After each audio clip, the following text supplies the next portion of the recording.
Okay, so we are starting with Poisson's distribution. Poisson's एक mathematician का नाम था, उस किसके नाम पे पॉइजन्स डिस्ट्रीब्यूशन है, पॉइजन डिस्ट्रीब्यूशन, ये पॉइजन्स डिस्ट्रीब्यूशन है। ठीक है, तो पॉइजन डिस्ट्रीब्यूशन जैसे हमने बाइनोमियल डिस्ट्रीब्यूशन पढ़े वैसे ही आप प्रोबेबिलिटी यूजिंग पॉइजन्स डिस्ट्रीब्यूशन भी निकाल सकते हो। तो ठीक है, अगर एक random variable x poison distribution follow कर रहा है तो उसकी प्रोबेबिलिटी आप निकाल सकते हो P of x is equal to X, मतलब जो भी एक्स की वैल्यू है, ई रेस उसका फॉर्मूला है पॉइजन डिस्ट्रीब्यूशन का, e raise to the power of minus m, m raise to the power of x divided by x factorial. अब x तो तुम्हारे रैंडम वेरिएबल की वैल्यू रहेंगी, है ना, जो भी पूछा, अगर जैसे कि क्वेश्चन आया उस हिसाब से कि एक्स की वैल्यू जो या तो दिया रहेगा या वर्ड प्रॉब्लम्स रहा तो अपने को मतलब उसके हिसाब से लेना पड़ेगा। वर्ड प्रॉब्लम में देखेंगे वो कैसा आएगा करके, या तो दिया रहेगा डायरेक्ट क्वेश्चन में, जो थोड़े से उस टाइप के डायरेक्ट सॉल्व करने वाले क्वेश्चन रहते हैं। ठीक है, तो वो तो एक्स की वैल्यू तो तुमने इसके पहले भी डाले थे, बाइनोमियल डिस्ट्रीब्यूशन, वो तो पता है तुमको। ये ई रेस टू, तो ई क्या है तुम्हारा, ई तुम्हारा कांस्टेंट है। ई क्या है, कांस्टेंट है, उसकी वैल्यू 2.17 अप्रॉक्सीमेटली रहती है। लेकिन तुमको ये e raise to the power of minus m की वैल्यू ये तुमको क्वेश्चन में दी रही है। पहले एम क्या है वो देख लेते हैं। M is your parameter, m is your parameter. ठीक है, एम क्या है तुम्हारा, पैरामीटर है। और एम को एवरेज भी बोलते हैं, मतलब एवरेज ही है वो, एक्चुअली पैरामीटर भी बोलते हैं। ठीक है, एवरेज है, मीन है ना, एवरेज भी बोल सकते तुम, मीन भी बोल सकते, जो बोलना है उसको बोल सकते, पैरामीटर भी बोल सकते तुम।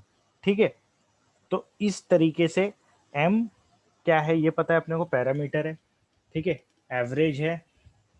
ठीक है, और एक्स की वैल्यू तो पता ही है तुमको कि जो क्वेश्चन में दिया रहेगा उस हिसाब से रहेंगे। ठीक है, अब क्वेश्चन में जो दिया रहेगा उस हिसाब से एक्स की वैल्यू भी डिसाइड होगी, एम पैरामीटर भी डिसाइड होगा, और ई रेस पर माइनस एम क्वेश्चन में ही ऐसा ब्रैकेट में दिया रहेगा। देखो अपन जो क्वेश्चन सॉल्व करते हैं प्रोबेबिलिटी निकालने की, वो बाइनोमियल डिस्ट्रीब्यूशन से भी सॉल्व हो रहा, पॉइजन से भी सॉल्व हो रहा। तो इसमें डिस्टिंग्विश कैसे करना, तो मैं जब प्रॉब्लम आएंगे तुमको बताऊंगा डिस्टिंग्विश कैसे करना। लेकिन ये इन जनरल पॉइजन डिस्ट्रीब्यूशन कब लगाया जाता है, जब नंबर ऑफ ट्रायल्स रहते हैं ना तुम्हारे वेरी लार्ज रहते, वेरी लार्ज रहते, मतलब ट्रायल जो है बहुत ज़्यादा रहते। अब ट्रायल्स बहुत ज़्यादा रहते, मतलब क्या, 100 ट्रायल्स रहेंगे, है ना, 50 ट्रायल्स रहेंगे, इस टाइप के trials, very very large trials, 25 trials, 30 trials, ऐसे करके इनकी वैल्यू आएगी। तो ऐसे जगह पे ज़्यादा इफेक्टिवली जो डिस्ट्रीब्यूशन लगता है वो कौन सा लगता है, पॉइजन डिस्ट्रीब्यूशन लगता है, उससे ज़्यादा एक्यूरेट आंसर निकलता है। ठीक है, तो लेकिन अपन कैसे डिस्टिंग्विश करना एग्जाम में वो मैं बताऊंगा, डायरेक्टली क्वेश्चन में हिंट मिल जाता है, उसका इतना सोचने की भी जरूरत नहीं रहती कि तुमको यहाँ ये लगेगा बाइनोमियल लगेगा कि पॉइजन लगेगा, डायरेक्टली क्वेश्चन से हिंट से ही समझ जाओगे तुम। और वो कैसे समझोगे, तो एक्सरसाइज देखते हैं अपन क्वेश्चन, फिर उसके हिसाब से तुमको समझाता हूँ। एक्सरसाइज 8.4, एक्सरसाइज 8.4 पॉइजन डिस्ट्रीब्यूशन पे है पूरी की पूरी। तो क्या दिया है अपन देख लेते हैं। अपने को बोला if x has Poisson distribution, मतलब रैंडम वेरिएबल एक्स तुम्हारा पॉइजन डिस्ट्रीब्यूशन फॉलो कर रहा है। ठीक है, with m is equal to 1, मतलब पैरामीटर की वैल्यू कितनी दे दिया या एवरेज की वैल्यू कितनी दे दिया, 1 दे दिया। अपने को फाइंड आउट करने बोला p of x is less than equal to 1, p of x is less than equal to 1, ये फाइंड आउट करने बोला अपने को। अब एक चीज़ मैं बताना यहाँ पर भूल गया कि ये जो p of x is equal to x है, यहाँ एक्स जो है तुम्हारी क्या क्या वैल्यू लेगा, एक्स लेगा जीरो से लेके वैल्यू, नेगेटिव वैल्यू नहीं लेगा, 0, 1, 2, 3 एंड सो ऑन। ठीक है, एंड सो ऑन। ठीक है, और हमेशा तुम्हारा एम जो है वो ग्रेटर देन 0 रहेगा।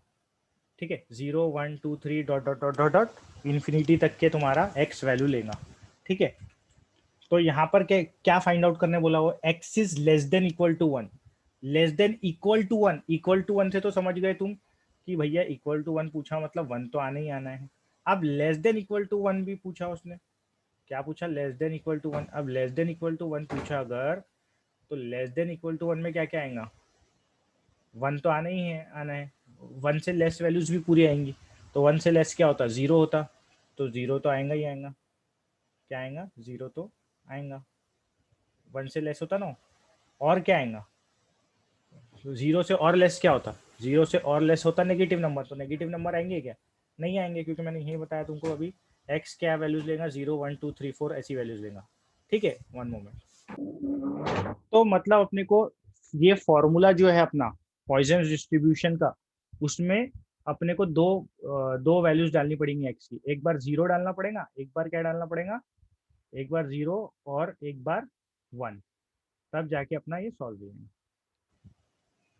ठीक है, तो यही सेम जो फॉर्मूला है अब हम कहाँ यूज़ करेंगे, यही सेम फॉर्मूला हम यूज़ कर लेंगे यहाँ पर। ठीक है, तो ठीक है, यही फॉर्मूला यूज़ करते मैं सोचा था वहीं कॉपी पेस्ट कर लेता हूँ, लेकिन जान दो वो आने में थोड़ा सा तकलीफ दे रहा है। ठीक है, तो हम क्या लिखेंगे, गिवन गिवन जो x है रैंडम वेरिएबल, वो सच दैट इट फॉलोज, जैसे बाइनोमियल डिस्ट्रीब्यूशन का b लिखते थे, यहाँ पॉइजन डिस्ट्रीब्यूशन का p लिखेंगे, पॉइजन डिस्ट्रीब्यूशन का p लिखेंगे, और यहाँ पर सिर्फ पैरामीटर की वैल्यू डालते हैं, यहाँ पर क्या डालते हैं, पैरामीटर की वैल्यू डालते हैं, x is such that it follows Poisson distribution with parameter m is equal to 2। तो ये अपना गिवन डेटा है, मतलब मतलब कि x पॉइजन डिस्ट्रीब्यूशन फॉलो कर रहा है, ये अपने बता दिए। m की वैल्यू 2 नहीं, सॉरी, m की वैल्यू 1 है, 1 मोमेंट, m की वैल्यू कितनी है, 1 है, मैंने गलती से यहाँ 2 लिख दिया,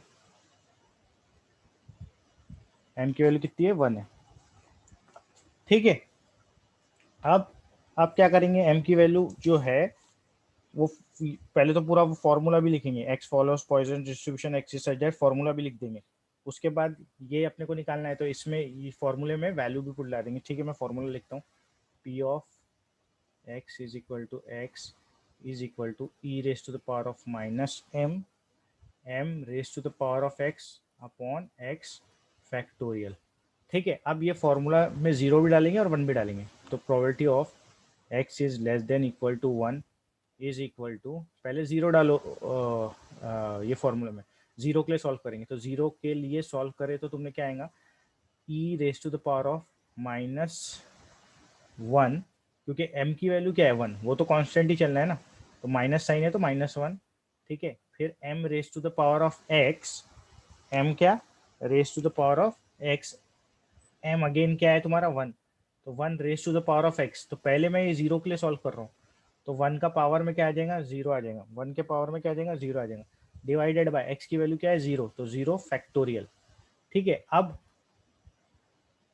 अब हम क्या कर रहे हैं, ये वन के लिए वैल्यू डाल रहे हैं, 1 के लिए वैल्यू डाल रहे हैं, है ना, तो प्लस 1 डालेंगे अब, तो ई रेस्ट पावर -1 तो वही रहेगा, क्योंकि m की वैल्यू क्या है, -1 है, तो ई रेस्ट पावर -1 ही आएगा, लेकिन x की वैल्यू कितनी आएंगी, अब 1 आएंगी, तो m तो 1 है तो 1, लेकिन 1 का पावर कितना, 1। ठीक है, x की वैल्यू क्योंकि 1 है, और नीचे में क्या आएगा, 1 फैक्टोरियल, नीचे में क्या आएगा, 1 फैक्टोरियल। तो देखा जाए तो दोनों में कुछ अलग बन रहा नहीं है, क्योंकि 0 फैक्टोरियल भी 1 होता, 1 फैक्टोरियल भी 1 होता, 1 रेस्ट पावर 0 भी 1 होता, 1 रेस्ट पावर 1 भी 1 होता, तो दोनों की वैल्यू सेम ही आना है, ई रेस्ट पावर -1 प्लस ई रेस्ट पावर -1 आना है ना, ये पूरा 1 हो गया, यहाँ पे भी ये पूरा 1 हो गया, तो अपना आंसर क्या बनने में जा रहा है, e raise to the power of -1 plus e raise to the power of -1, तो ये हो जाएगा twice e raise to the power of -1, और देखो ये यहाँ पर ई रेस पावर -1 की वैल्यू दी हुई है, और यहाँ तो डायरेक्ट लिखा ही था कि पॉइजन डिस्ट्रीब्यूशन फॉलो करता है, तो कुछ कंफ्यूजन ही नहीं था कि बाइनोमियल कर रहा क्या, पॉइजन्स कर रहा, कौन सा फॉर्मूला लगाना है। तो देखो ये ई की पावर में जो भी रहेगा तुम्हारा क्वेश्चन में पूछा हुआ, मतलब पैरामीटर 1 रहेगा, 2 रहेगा, तो ई रेस पावर -1 में वो तुमको डायरेक्टली दिया रहेगा वैल्यू क्वेश्चन में, तो उसको डायरेक्टली पुट करना है यहाँ, तो ये 0.3678 को मैं पुट करूँगा यहाँ, 2 × 0.3678, तो तुम्हारा ये probability of x is less than equal to 1 बनेगा, इसको 2 से मल्टीप्लाई कर देंगे। ठीक है, तो 2 8 जा 16, 1 कैरीड, फिर आएगा 5, 1 कैरीड, फिर 12 और 13 बनेगा वो, फिर 1 कैरीड, है ना, फिर 6 और एक जो पहले था उसका 1, तो 0.7, तो ये बन जाएगा 0 0.7356 ये आंसर बन जाएगा अपना। ठीक है, आई होप इसमें कोई डाउट नहीं है, कुछ डाउट है तो पूछ लो। Now second question, second question में दिया x is such that it follows Poisson's distribution, और ये क्या रहता अपना m की वैल्यू रहती, ये क्या रहता है m की वैल्यू रहती, इट फॉलोज पॉइजनस डिस्ट्रीब्यूशन, और यहाँ क्या रहता है m की वैल्यू रहती। तो m की वैल्यू जो है वो 1.2 नहीं हो सकती, क्योंकि इसने जो गिवन में दिया है वो ई रेस पर माइनस 0.5 दिया, तो नहीं तो अपने को यहाँ ई रेस पर माइनस 1.2 की वैल्यू देता था वो। तो इसीलिए ये क्वेश्चन में प्रिंटिंग मिस्टेक है, ये 1.2 नहीं है, ये क्या है 1/2 है। ठीक है, ये क्या है 1/2 है, 1/2। ठीक है, तो 1/2 कर दो इसको, क्या कर दो 1/2। ठीक है, तो ये 1/2 मतलब m की वैल्यू 1/2 की। Then find p of x is equal to 3, आपने को बोला p of x is equal to 3 find out करो। ठीक है, तो इसको भी सेम अपन करेंगे, जैसे करते हैं अपन, क्या लिखते हैं अपन कि x follows Poisson's distribution such that p of m is equal to 1/2 है ना। 1.2 देता तो आंसर ही नहीं आता था इसका। ठीक है, फिर इसके बाद अपने को क्या दिया पी, फिर फॉर्मूला लिख लेना। चलो यहाँ से कॉपी पेस्ट मार देते हैं अपन फॉर्मूला, तुम लोग लिख लेना। ठीक है, ये फॉर्मूला लिख लेना। उसके बाद क्या बोला p of x is equal to 3, तो x की वैल्यू 3 डाल दो क्वेश्चन में, आंसर खुद ब खुद आ जाएगा तुम्हारा। क्या डाल दो, x की वैल्यू 3 डाल दो। तो ठीक है, यहाँ डाल देता हूँ मैं p of x is equal to 3 निकालना है मेरे को। तो e raise to the power of m की वैल्यू क्या है अपनी, m की वैल्यू अपनी हो जाती है 1/2, तो माइनस 1/2 या 0.5 एक ही बात है। फिर 1/2 raise to the power of क्या x की वैल्यू कितनी है 3, और डिवाइडेड बाय, तो मैं ऐसा लिख रहा हूँ डिवाइड को, डिवाइडेड बाय x फैक्टोरियल, तो मतलब 3 फैक्टोरियल।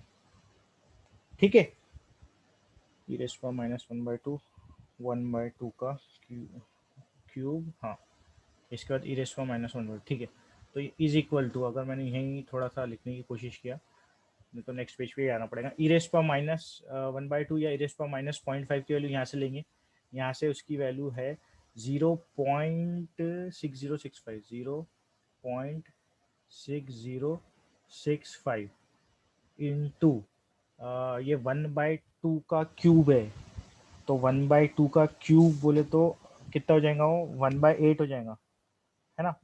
1/8 लिखो उसको, या 0.5 का क्यूब कर दो, तुम्हारी मर्जी। तो 1/8 है ना, और डिवाइडेड बाय कितना चल रहा हो 6, 3 फैक्टोरियल, तो 3 फैक्टोरियल 6 होता, तो यहाँ पर ऐसा डिवाइडेड बाय 3 फैक्टोरियल मतलब 6, तो 8 6 48, तो 0.6065 डिवाइडेड बाय 48 करना पड़ेगा तुमको। ठीक है, डिवाइडेड बाय 48 करना पड़ेगा, तो जो आंसर आएगा वो लिख लेंगे।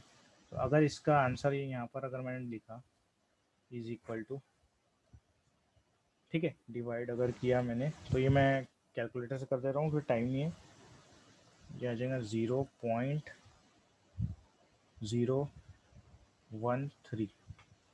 ठीक है, तो ये सेकंड का आंसर बन जाएगा। इसमें कोई डाउट है तो पूछ सकते हैं। थर्ड क्वेश्चन, थर्ड क्वेश्चन में क्या बोल रहा हूँ, if x has Poisson's distribution with parameter m, parameter m मतलब अननोन है पैरामीटर, और and p of x is equal to 2, मतलब probability of x is equal to 2 is equal to probability of x is equal to 3, ये relation दिया हुआ है ना, ये दोनों प्रोबेबिलिटी इक्वल आती है, ये रिलेशन दिया हुआ है। Then find probability of x is greater than 2, अपने को बोला then find probability of x is greater than 2। तो ठीक है, m अननोन है, तो m अननोन है, तो अपने को ये जो रिलेशन दिया है उससे m मिल जाएगा, ये जो रिलेशन दिया उससे क्या मिल जाएगा, m मिल जाएगा। फिर ये x इज ग्रेटर देन 2 कैसे निकालेंगे वो देख लेंगे, पहले अपन m की खोज करते हैं, क्योंकि अपने को m की ज़रूरत रहती है ना। लेकिन अब तुमको एक हिंट यहीं से मिल जाता, ये यूज ये जो दिया रहता क्वेश्चन में, ये काय के लिए दिया रहता, ये क्या रहता ई रेसो माइनस m जो आता तुम्हारा, उसी की वैल्यू रहती ना ये, तो इसी से हिंट मिल जाता तुमको कि m की वैल्यू कितनी है, 3 आना चाहिए आंसर में। एम की वैल्यू कितनी आना चाहिए, 3 आना चाहिए। लेकिन अपने को निकालना पड़ेगा directly, we can't solve. Competitive exam में तो डायरेक्ट कर सकते हैं अपन, पर यहाँ पर directly m is equal to 3 लेके सॉल्व नहीं कर सकते अपन। अपने को एम निकाल के दिखाना पड़ेगा, अपने को क्या करना पड़ेगा, एम निकाल के दिखाना पड़ेगा। तो सोल्यूशन दिखते हैं अपन। तो सोल्यूशन में वैसे ही एक्स इज सच दैट, है ना, इट फॉलोज पॉइजन्स डिस्ट्रीब्यूशन, और एम की वैल्यू कितनी है वो नहीं मालूम अपने को, एम की वैल्यू नहीं मालूम, है ना। तो पी ऑफ एम लिख देता हूँ, ठीक है। अब पॉइजन डिस्ट्रीब्यूशन का फॉर्मूला लिख दे डालेंगे अपन, ठीक है। जो अपन ने यहाँ पर फॉर्मूला लिखे वो लिख डालना फॉर्मूला, ओके।